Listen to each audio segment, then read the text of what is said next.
Punto uno. Ya estamos de regreso a las 7:42 y esta mañana vamos a conversar con Alberto Rojas, director del Observatorio de Asuntos Internacionales de la Universidad Finisterra. Alberto, gracias por estar con nosotros, bienvenido. Hola Juan Manuel, ¿cómo estás? Muy bien, pues muchas gracias, Alberto.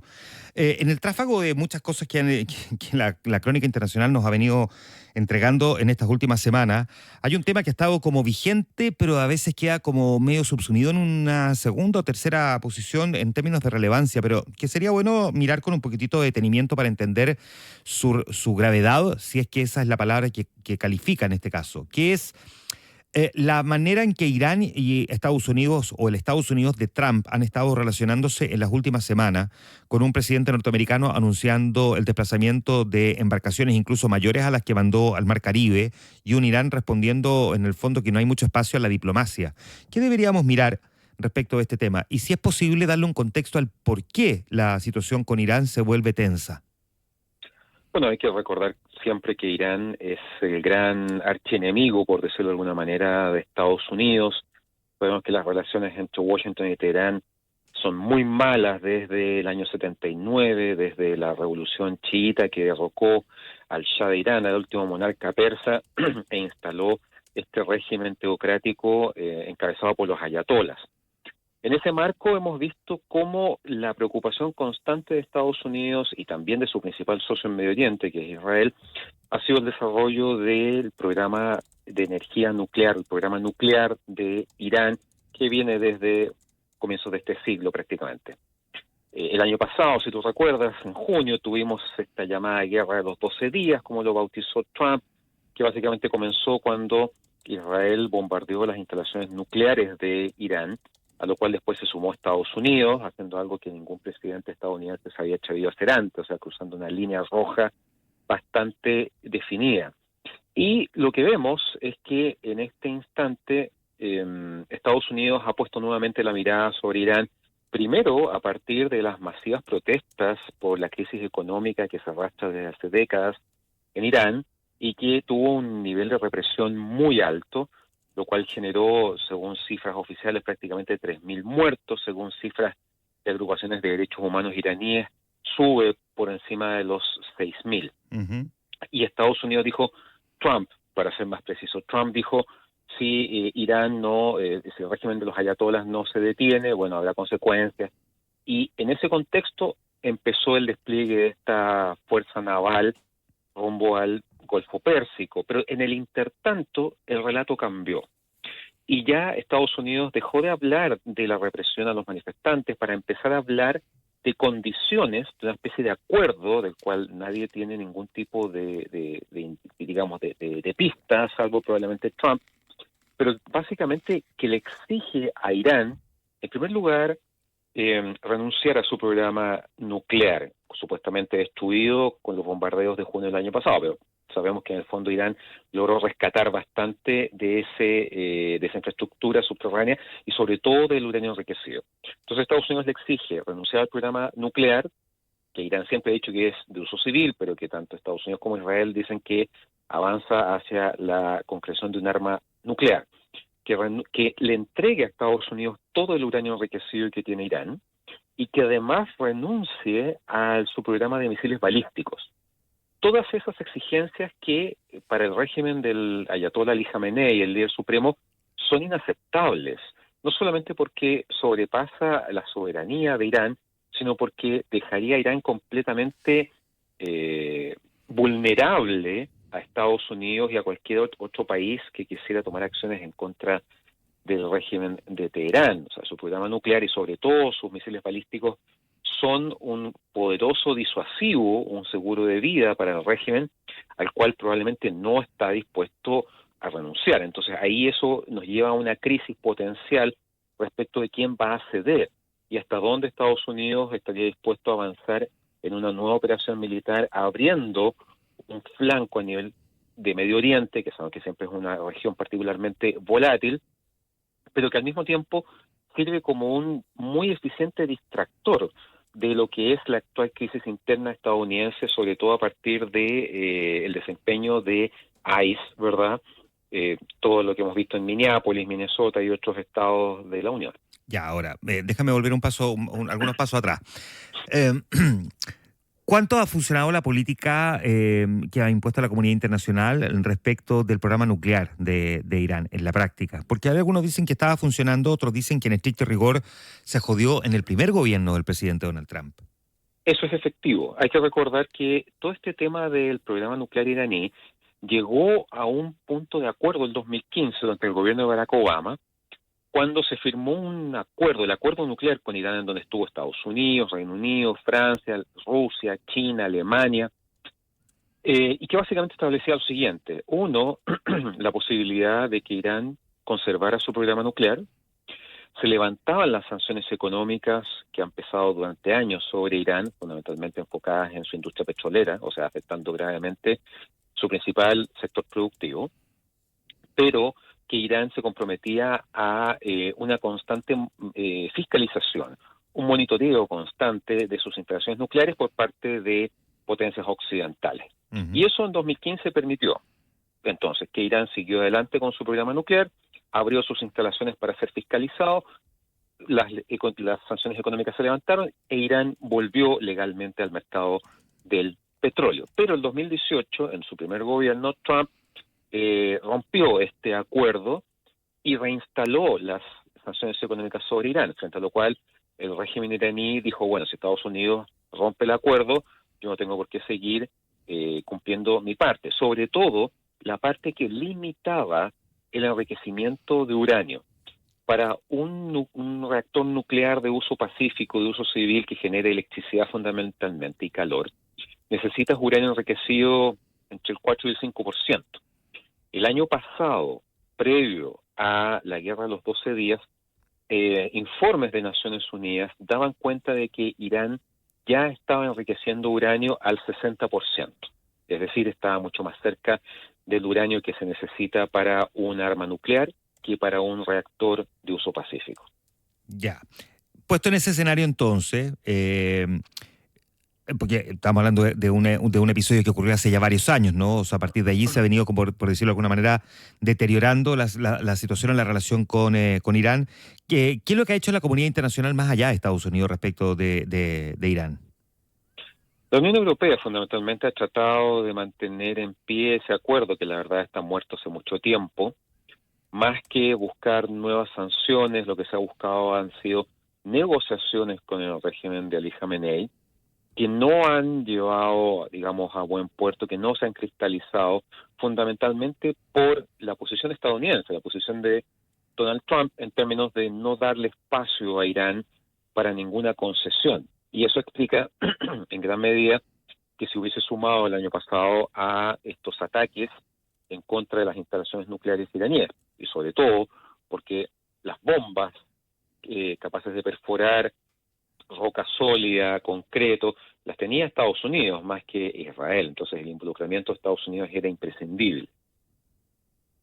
Ya, Alberto, ¿cuánto de el comportamiento de la comunidad internacional, más allá de la responsabilidad que tenga el régimen de los ayatolás, ¿no? Pero el comportamiento de la comunidad internacional, aislando de alguna manera a Irán, ha provocado la crisis económica que derivó en las protestas que se han visto en las últimas semanas? Bueno, sin duda que la crisis económica es una de las peores que se han visto en Medio Oriente, precisamente porque ya la inflación hasta el rato cruzó, por ejemplo, el 40%, tiene un desempleo altísimo, sobre todo a nivel juvenil, y eso de algún modo ha ido calando hondo en una generación que no vivió la revolución chiita del 79 y que por el contrario es una generación más joven, que usa redes sociales, que entiende lo que pasa más allá de sus fronteras, que eso le permite dimensionar el nivel de restricciones que vive dentro de su país. Entonces, en ese aspecto, claro, la situación económica, estas protestas que comenzaron en diciembre, no son las primeras. Más o menos cada 4 años se han reactivado. En esta oportunidad, probablemente la mayor diferencia es el nivel de debilidad que vive Irán. Básicamente porque desde que Irán se involucró en su apoyo a Hamás en el contexto de la guerra en Gaza, lo volvió blanco no solamente de Israel, sino de Estados Unidos. Prácticamente en un año, Irán ha perdido su capacidad para tener influencia en Gaza a través de Hamas, influencia en Líbano a través de Hezbollah. La caída de Bashar al-Assad en Siria y el cambio de régimen significó que Siria dejó de ser un aliado de Irán. Le va quedando poco de su capacidad y su influencia regional. Ujú. Sus milicias pro-chiitas en Irak, Hezbollah está muy debilitado, no está destruido, no está eliminado, pero está muy debilitado, jamás lo mismo.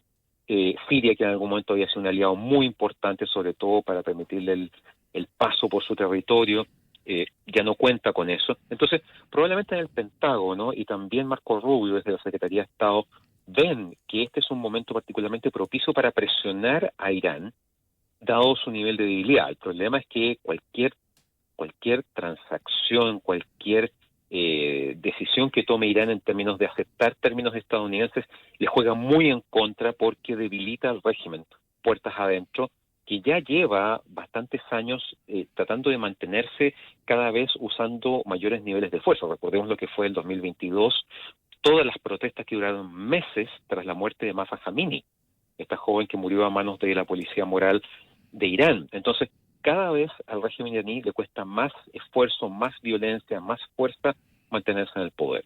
Ya, las protestas en Irán, que tienen este componente de altísimos niveles de represión, ¿no? Al menos por lo que las ONG han logrado reportar en un país al que acceder, digamos, fácilmente con la información, digamos, no es posible.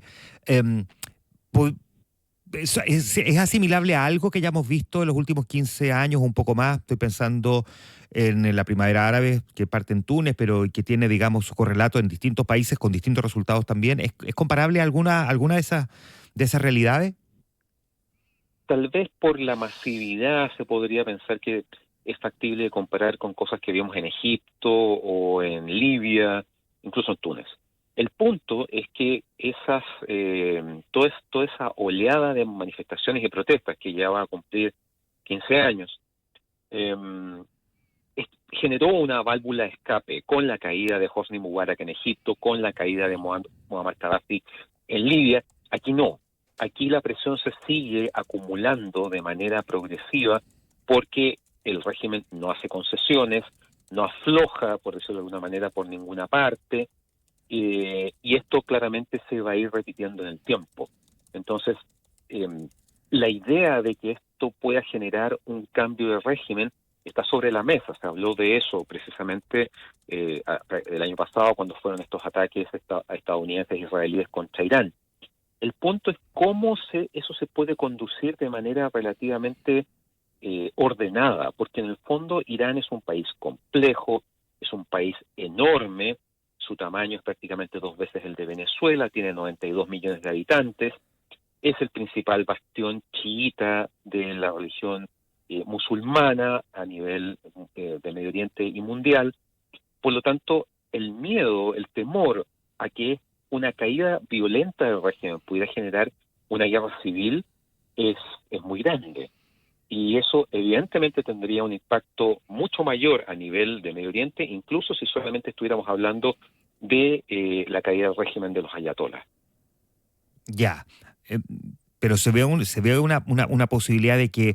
a ver, Te lo pregunto de otra manera. Hemos visto a la generación Z fundamentalmente ser protagonista de varios episodios en el último año en protestas en diferentes países, ¿no? Hemos visto, digamos, protestas en Marruecos, en Madagascar, en Bangladesh. Eh, ¿Qué posibilidad tienen ellos de poner en contra las cuerdas al gobierno, al régimen de los ayatolás?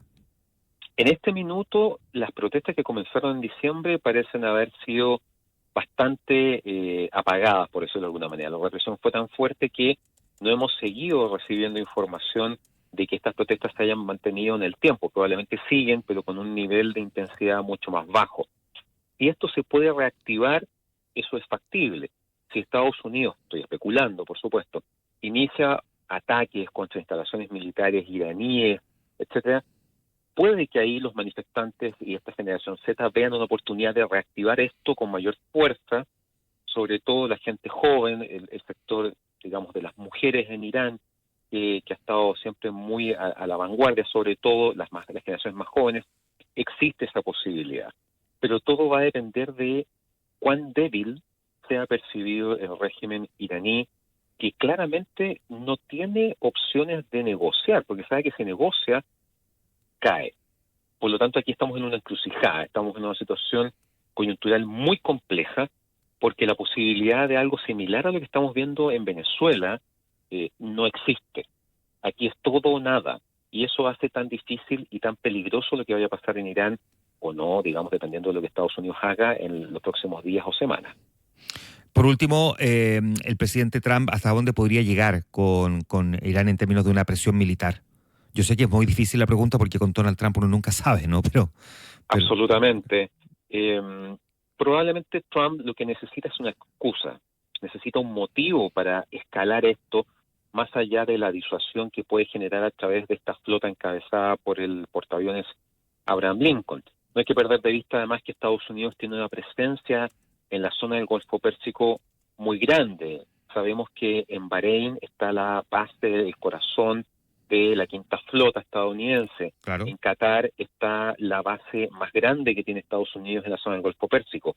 Todo eso está en el rango de alcance de los misiles balísticos iraníes. Por lo tanto, sabemos que una guerra abierta entre Estados Unidos e Irán difícilmente la podría ganar Irán. Pero Irán podría, de algún modo, tratar de rescatar su honor lanzando ataques con misiles balísticos hacia estos blancos que están prácticamente a Claro. tiro de cañón, están al otro lado del Golfo Pérsico, es así de simple. Pero eso tendría consecuencias. Trump claramente usaría eso como una excusa para ataques militares a gran escala. El punto es que aliados árabes de Estados Unidos, como Qatar, como Bahrein, como Arabia Saudita, le han dicho a Trump que ellos no apoyan una acción militar en contra de Irán. Ellos están a favor de negociaciones, etcétera, pero no de iniciar una guerra que, dicho sea paso, ayer lo decía Ali Khamenei, si Estados Unidos ataca a Irán, esto va a ser el inicio de una guerra regional, probablemente porque Irán intentaría no solamente poner dentro de su alcance a blancos estadounidenses, sino que reactivaría lo poco que le queda de estas milicias para generar inestabilidad y violencia en otras partes del Medio Oriente. Muy bien, pues buena conversación para entender un poco mejor lo que está pasando en estos momentos en Irán. Hoy junto a Alberto Rojas, director del Observatorio de Asuntos Internacionales de la Universidad de Finisterra. Alberto, como siempre, un gusto poder conversar contigo. Muchas gracias. Lo mismo digo, Juan Manuel, que estés muy bien. Que esté muy bien, muchas gracias. Falta un minuto para las 8 de la mañana.